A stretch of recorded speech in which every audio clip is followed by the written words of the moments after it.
বাংলাদেশের মাটিতে দাঁড়িয়ে বাংলাদেশ জাতীয়তাবাদী দলের একজন সদস্য হিসাবে আপনাদের সামনে আমি বলতে চাই, I have a plan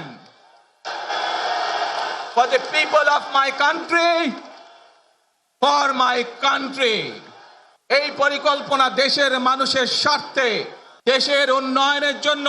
যদি সেই প্ল্যান, সেই কার্যক্রম, সেই পরিকল্পনাকে বাস্তবায়ন করতে হয়, এই সারা বাংলাদেশে গণতন্ত্রের শক্তি যত মানুষ উপস্থিত আছেন, প্রত্যেকটি মানুষের সহযোগিতা আমার লাগবে। আপনারা যদি আমাদেরকে সহযোগিতা করেন, আমরা I have a plan বাস্তবায়ন করতে সক্ষম হব।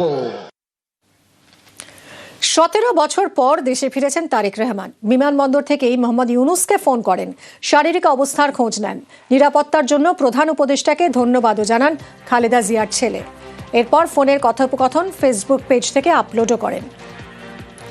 17 বছর পর দেশে ফিরেছেন তারেক রহমান। ফিরেই বিমানবন্দর থেকেই ইউনূসকে ফোন করেন, শারীরিক অবস্থার খোঁজ নেন।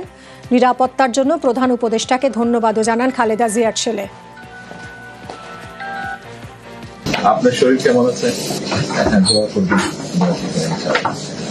আমি আমার পক্ষ থেকে এবং আমার পরিবারের পক্ষ থেকে ধন্যবাদ জানাচ্ছি। আপনি আপনার পক্ষ থেকে বিভিন্ন রকম আয়োজন করেছেন, বিশেষ করে আমার নিরাপত্তার জন্য। Thank you so much, thank you so much. সব রকম আয়োজন।